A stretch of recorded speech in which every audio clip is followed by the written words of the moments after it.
కూటమి ప్రభుత్వం అధికారంలోకి వచ్చినటువంటి వెంటనే రాష్ట్రంలో అనేకమైనటువంటి అభివృద్ధి కార్యక్రమాలు మరియు సంక్షేమం జరుగుతూ ఉంది. ఈ యొక్క అభివృద్ధిలో భాగంగా అనేకమైనటువంటి కంపెనీలు రాష్ట్రానికి ఈవేళ రావడం జరుగుతూ ఉంది.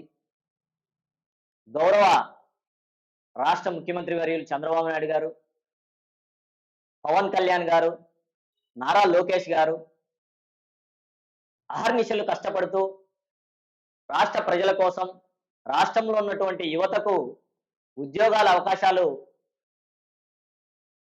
ఇవ్వడం కోసం అనేక విధాలుగా ప్రయత్నాలు చేస్తూ ఉంటే ఈ యొక్క బ్లూ మీడియా,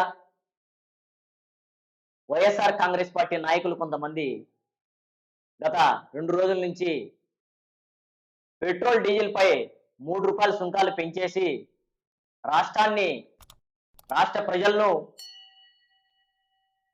బాధుడు చేస్తా ఉన్నారు అని నిన్న అంబటి రాంబాబు గారు, ఆయన కొడుకు రిక్షాలు తొక్కుతూ నిరసనలు వ్యక్తం చేయడం జరిగింది. మేము ఒకటే అడుగుతా ఉన్నాం,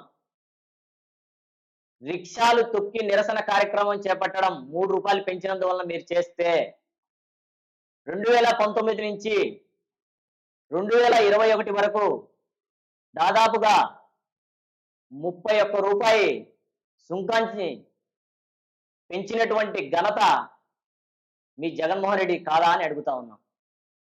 2024 అధికారంలోకి వచ్చినటువంటి వెంటనే ఇప్పటి వరకు 3 రూపాయల సుంకాన్ని పెంచినందుకే రిక్షాలలో నిరసన కార్యక్రమాలు ఇవన్నీ కూడా ప్రభుత్వం ప్రజలను అడ్డి విరగొడుతుందని స్టేట్మెంట్లు, ఇవన్నీ కూడా చౌకబారు రాజకీయాలు కాదా అని మిమ్మల్ని అడుగుతా ఉన్నాం.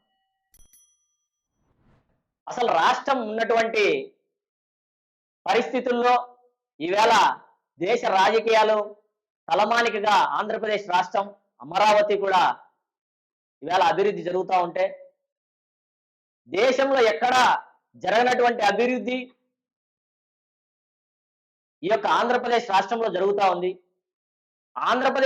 ముఖ్యంగా ఆంధ్రప్రదేశ్ రాష్ట్రంలో జరిగినటువంటి అభివృద్ధితో పోల్చుకుంటే రాయలసీమలోనే పెట్టుబడులు అనేకంగా తీసుకురావడం జరుగుతూ ఉంది. గౌరవ ముఖ్యమంత్రి వర్యులు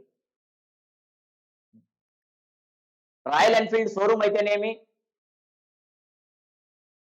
కియా పరిశ్రమ అయితేనేమి, యుద్ధ విమానాలు తయారీ చేసే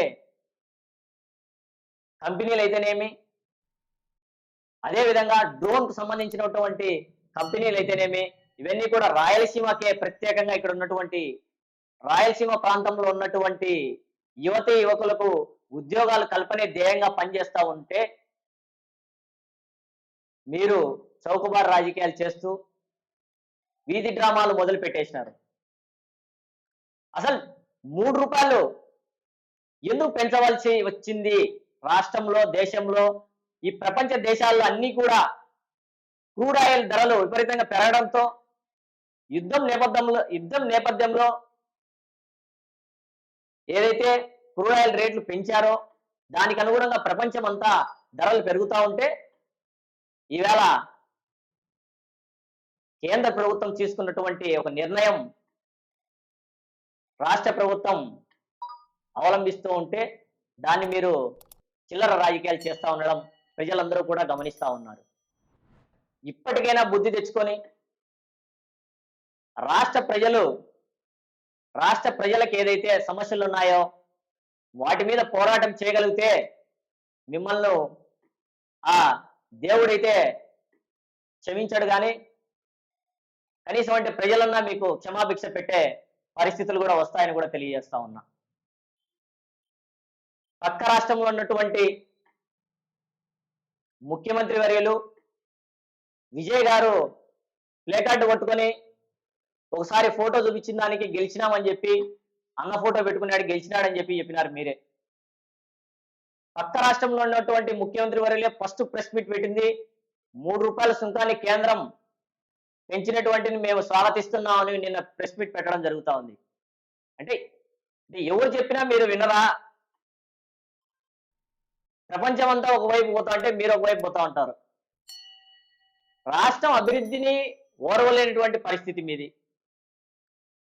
అసలు ఈ యొక్క అభివృద్ధిని, సంక్షేమాన్ని ఇంత బాగా రాష్ట్రంలో చేస్తున్నటువంటి కూటమి ప్రభుత్వాన్ని మీరు అసలు దండేసి దండం పెట్టాల్సినటువంటి పరిస్థితి ఉంటే, ఈ విధంగా మీరు చేయడం తప్పని కూడా ఈ మీడియా ముఖంగా తెలియజేస్తా ఉన్నా.